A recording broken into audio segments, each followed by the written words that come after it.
Hi, I'm Rebecca, and that's Doug. Welcome to Killer Meals. Today, we are dining with John Wayne Gacy, and this is his last meal.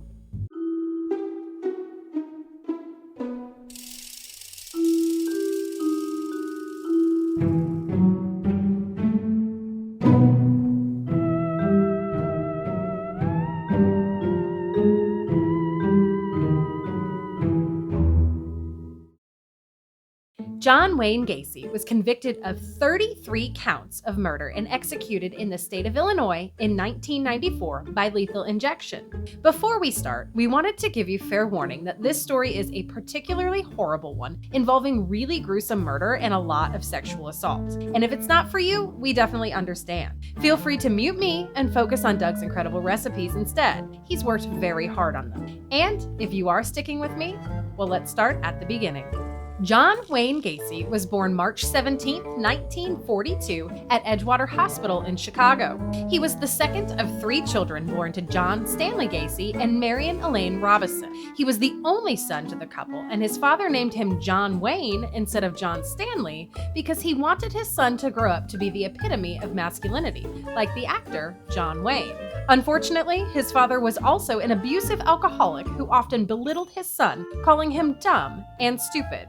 Because his mother tried to protect him from his father's abuse, his father also used to call him a sissy, mama's boy, and stated that he would probably grow up queer. According to Gacy, one of his earliest childhood memories is his father mercilessly beating him at the age of 4 for touching some automobile parts. At 8 years old, Gacy's father beat him again after he and another young boy were caught sexually fondling a young girl. Around the same time, a friend of the family would occasionally molest young Gacy. He never told his father about the abuse because he was afraid he would get blamed for it. Despite all of the abuse, Gacy loved his father, but felt that he was never good enough. As a kid, Gacy was fat and unathletic, which is okay to laugh at now because he turned into a literal monster. He was hospitalized frequently due to a heart condition, which his father once accused him of faking. Fast forward to age 18, when Gacy began his long career in politics, working as an assistant to a precinct captain for the Democratic Party. To no one's surprise, his father hated this and called him a patsy. He would steal parts of Gacy's car so he couldn't leave or he would be late to events, and in 1962, Gacy finally got tired of his father's shit and drove to Nevada with $136 in his pocket, hoping to stay with the cousin. That's crazy. He landed a job as a mortuary attendant for 3 months, during which time he embalmed bodies and occasionally served as a pallbearer. He slept behind the embalming room at nights and later confessed that one time he climbed into the casket and embraced and caressed the body of a young male. What? Rubbing on dead bodies? He slept in a casket with a dead body. It's straight out of Motel 6. Shocked and appalled by his own behavior, Gacy left Las Vegas and returned home to Illinois. Once back in Illinois, Gacy enrolled in Northwestern Business College, and despite not actually having completed high school, he got in. He ended up graduating and getting a job as a manager with the Nunn Bush Shoe Company. Eventually, they transferred him to Springfield, where he met his first wife, Marlon Myers. He also admitted to having his second homosexual experience that same year. I guess the first being the dead body he slept with.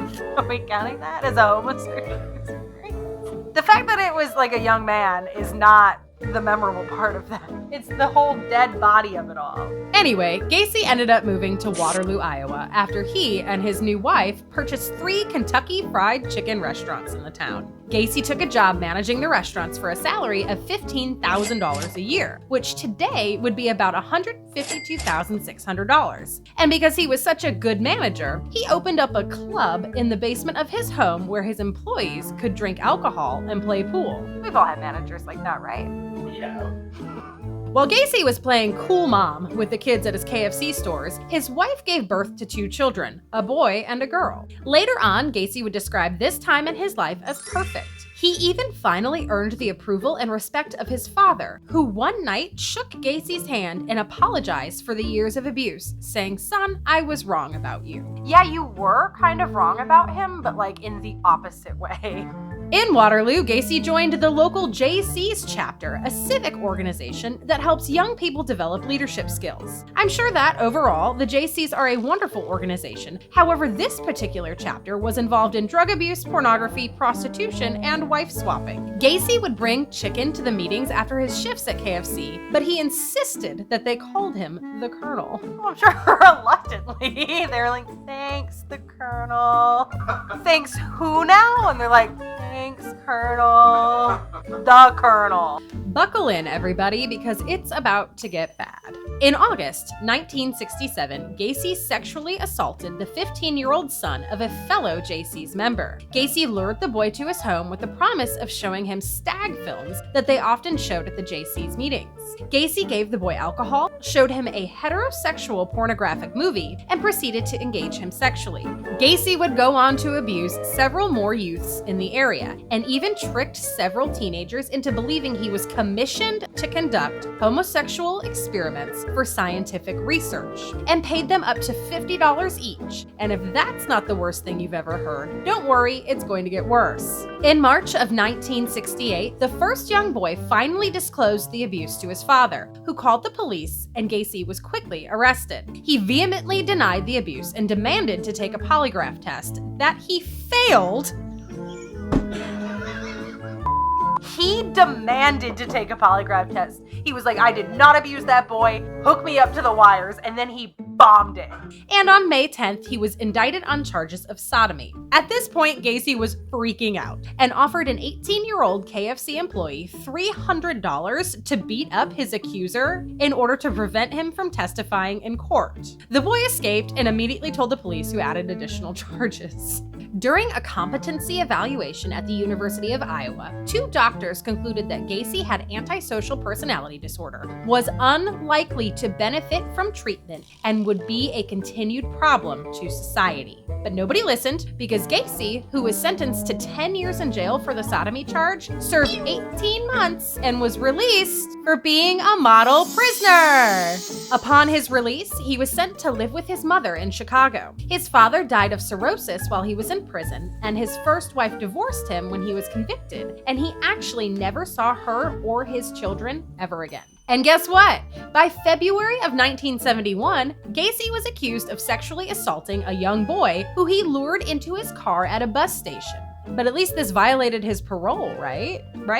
Nope. The Iowa Parole Board didn't even hear about it, and when Gacy's parole ended on October 18, 1971, his records were sealed. Shortly after, Gacy bought the now infamous house at 8213 West Summerdale Avenue in unincorporated Norwood Park Township, Illinois, a part of metropolitan Chicago. And boy, were there going to be a lot of literal skeletons in his closet. One neighbor said that for years, muffled screaming, crying, and shouting would wake her and her child at night. And to that I say, what the fuck?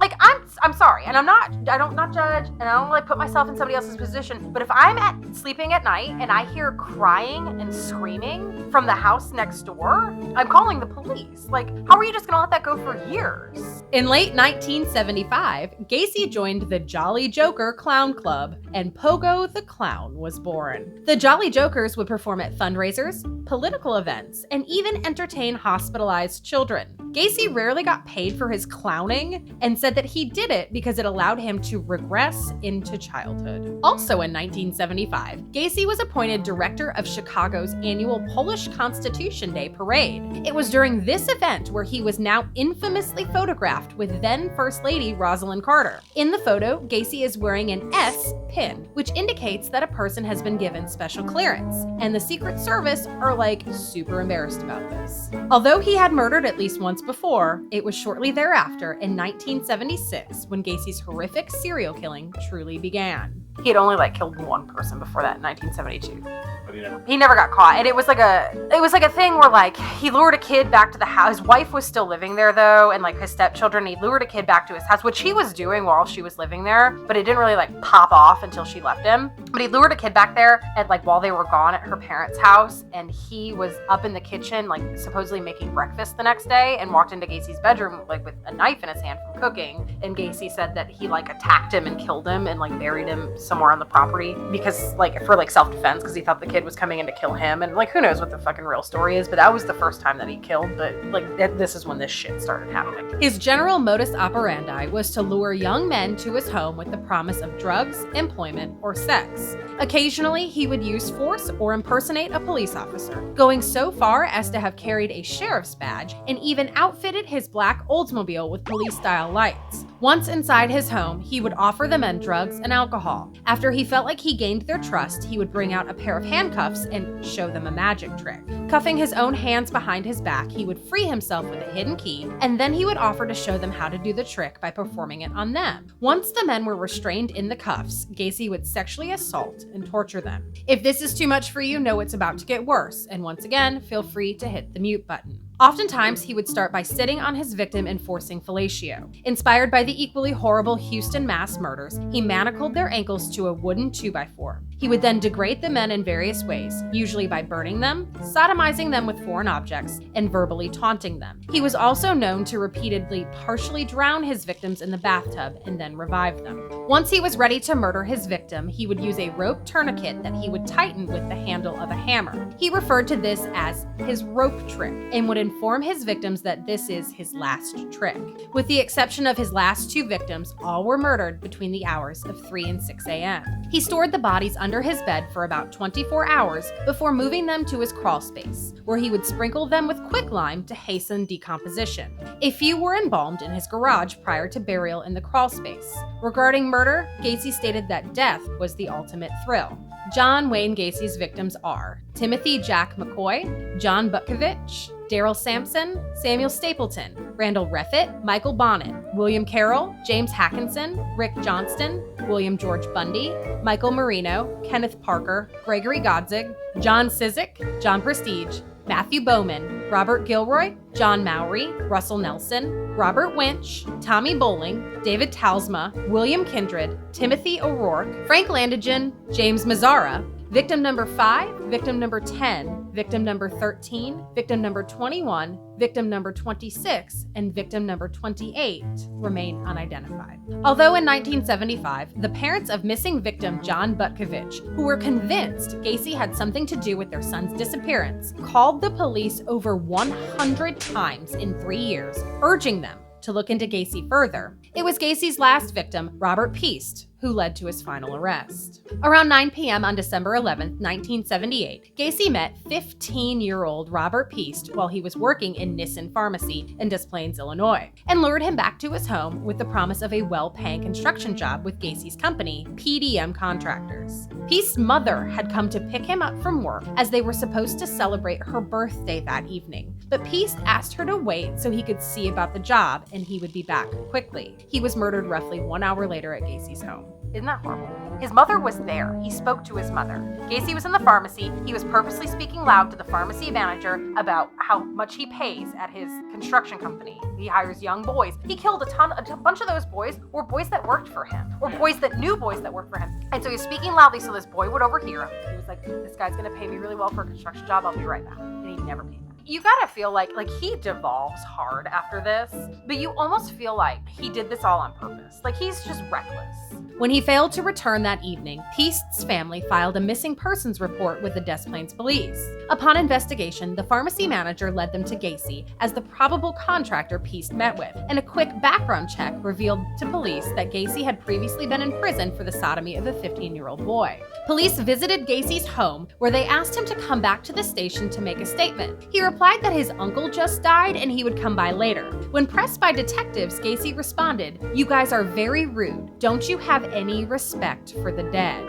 When Gacy finally did show up at the police station, it was the middle of the night and he was covered in mud, stating that he had been in a car accident on the way. Days of chaos ensued as Gacy, after being caught in several lies, began deteriorating mentally while he was being followed by police. During this surveillance, Gacy would repeatedly invite the police into his home or ask that they join him for a drink or meal, insisting he had nothing to do with Piest's disappearance. During one meal, Gacy remarked to the police, "You know, clowns can get away with murder." It's all a game. Like either he wanted to be caught or he thought that he would never be caught because he's been doing this shit for so long and he keeps getting away with it. Police searched Gacy's home for the first time on December 13th, finding suspicious items, including several police badges, a starting pistol, a syringe and hypodermic needle, handcuffs, books about homosexuality, pornographic and stag films, capsules of amyl nitrite, a dildo, a 2x4 with 2 holes drilled into each end, bottles of Valium, several driver's licenses, a blue hooded parka,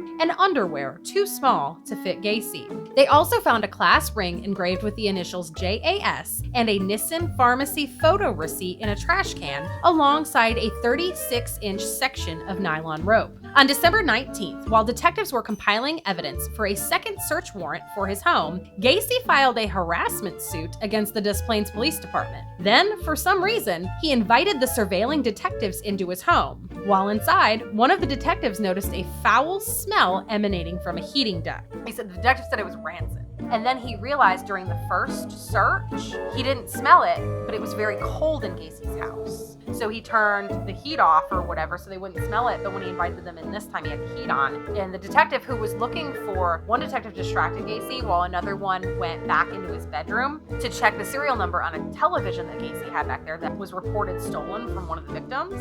So we wanted to check the serial number because they're like, if we can find something that belongs to this boy in Gacy's home, then we can arrest him. When he was back there looking for the television, he was like, what the fuck is that smell? The next evening, on December 20th, Gacy drove to his lawyer's office, drank 2 glasses of Seagram's whiskey, and confessed to the murder of Robert Piest. Gacy rambled well into the evening, telling his attorney that he had been the judge, jury, and executioner of many, many people. He was now ready to do the same for himself. He claimed to have murdered at least 30 men and, because he considered them his property, buried them in the crawl space of his home. Then he fell asleep. When he woke up, he left and drove to a gas station where he gave the attendant a small bag of marijuana. After that, he drove to an old friend's home, hugged him, burst into tears, and said, "I've been a bad boy. I killed 30 people, give or take a few." It's giving the end of American Psycho, where Bateman just fucking loses it and starts shooting everybody and then like is freaking out and calls his attorney and confesses to everything. And it's just like there's things exploding and it's just chaos. Yeah. That's what it feels like when he was being surveilled and the police were following him. He would ignore traffic laws and like run red lights or like flagrantly speed and like lose them sometimes because he knew they weren't going to pull him over and arrest him on like a traffic violation. Because no, it's true. Okay. So that he just did whatever he wanted to. And so it's suspected that he gave this kid like publicly marijuana because the kid held up the weed to like the police officers that he knew were obviously outside, and they wouldn't do anything about it because they didn't want to, have it interfere with anything that they had going on. Which I think eventually they ended up arresting him for that because they knew that he was losing it and they were afraid he was going to kill himself. So they ended up arresting him, I believe, for that incident, for the giving that kid marijuana to have him in custody so he wouldn't kill himself. On December 21st, a second search warrant was granted. Evidence tech David Genty quickly uncovered a human bone and suggested to investigators that they should charge Gacy with murder, shouting, "I think this place is full of kids." Knowing he was pretty cooked, Gacy confessed to police in the early morning hours of December 22nd to the murder of approximately 30 young men. He underwent several psychological evaluations, and although he tried to convince doctors he had multiple personality disorder by claiming to have 4 personalities: the hard-working, civic-minded contractor, the clown, the active politician, and a policeman called Jack Hanley, who he referred to as Bad Jack. He was deemed competent to stand trial, which began on February 6, 1980. On the morning of March 12th, after deliberating for only 1 hour and 15 minutes, the jury found Gacy guilty on 33 counts of murder, which at the time was the most for which any person in U.S. history had been convicted. Gacy was sentenced to death for each of the 33 murders, and his execution date was set for June 2nd, 1980. Super fast, right? Not so much. Gacy spent the next 14 years on death row at Menard Correctional Center. When he was not trying unsuccessfully to appeal his conviction, he painted in his cell. His paintings focused on clowns, including himself, Christ, the 7 dwarfs, skulls, his own home, Elvis Presley, and John Dillinger. He would take commissions, and some of them were sold at auction. He was a prolific painter, yeah. It was super terrible. And can you imagine, like, he went through a ton of appeals. Bro, 33, not 33, 27, I believe, boys were found in the crawl space of your home. And you think that somebody's going to be like, I don't think you did. I think his due process was violated. Let him out. On the morning of May 9th, 1994, Gacy was transferred to Statesville Correctional Center to be executed in the early hours of the following day. A crowd of over 1,000 people gathered in anticipation, some wearing t-shirts depicting slogans like, "No tears for the clown." Coincidentally, Gacy was executed on the same day another infamous serial killer, Jeffrey Dahmer, was baptized. On that day, there was also a solar eclipse. It feels cosmic. It feels like, in one way or another, the earth was cleansed of this evil. Or like there was some sort of like cosmic power vacuum swap. Yeah, where it just like, and then the eclipse, it just feels like something happened in the universe. And it was like a shifting of energy somehow, is what it feels like to me. Gacy did not express any remorse for his crimes, and his last words were reportedly, "Kiss my ass." At 12:40 a.m., they began to induce the lethal injection. But due to a medical malfunction, the chemicals solidified and clogged the IV tube. Inexperienced prison officials were blamed, but prosecuting attorney William Kunkel said he got a much easier death than any of his victims. After an agonizing 18 full minutes, John Wayne Gacy was finally pronounced dead at 12:58 a.m. Afterwards, his brain was removed and given to Helen Morrison, a witness for the defense who studied Gacy and other serial killers to try to isolate common personality traits. She is currently still in possession of it. The rest of him was cremated and the whereabouts of his ashes are unknown. He asked for a bucket of KFC, French fries, a dozen fried shrimp, fresh strawberries, and a Diet Coke as his last meal. Okay, we got an order for John Wayne Gacy. What do you have? Well, we went for some R&D to Kentucky Fried Chicken, and this is what we got. So I just decided to make some fried chicken because I wasn't really sure what it was supposed to be. They made our cat physically ill. It did. It made our cat They made physically our ill. cat physically ill. It was not good. But I did procure the bucket from said KFC. Yeah. So we've got light meat, dark meat, 11 herbs and spices, you know, the whole KFC thing. And it's a whole chicken you wrote down. And it's a whole chicken. A whole chicken. Brined overnight, and we've got some fried shrimp. I used almost the same dredge as the chicken. I used half of the dredge. I used one part of the dredge and one part cornmeal to give it a little bit more of a fish fry vibe, but still kind of keep using the ingredients that we've already got. We've got some homemade fries. We've got Pound of strawberries. a pound of strawberries, and we've got some diet sodas that we made from scratch. You want a leg? Yeah, maybe like. All right, fried chicken cheers. Oh my god. That's so fucking good. Oh, that's so good. It's really moist and tender. Mmm. I like the seasoning. The actual meat is seasoned really well. Crispy. No, it's really good. I'm speechless. Like, not for the camera. It's really good. Yeah, not for the camera. I'm speechless. This is so good. Alright, what's next? Oh, you know what? I want some of this. Yes. So I'll be honest, it tastes like a diet soda. It does taste like a diet. But it's like the best diet soda I've ever had. But it tastes like a diet soda. Like, it's got that little twang that diet soda has, which is impressive. Yeah, I used Truvia to sweeten it instead of sugar, just to make it a little bit easier to make if you want to make a diet soda at home. It tastes like the diet version of the cola we've made previously. Yeah, It truly does. It truly does. Cheers. Now, you butterflied these. Why? To give it more surface area for the coating to hit, so you get more crunchy. Okay. I'm gonna tell you what, these have been sitting here for probably a half an hour, and they're still delicious. They're so delicious. So crispy. So good. It is reminiscent of the fried chicken, but it's definitely its own thing. The seasoning doesn't overpower the shrimp. Are cooked perfectly. Really good. Diet soda. Really good shrimp. I need a palate cleansing strawberry. Okay. Just to see how we did on this. Oh. Oh my god. Ew.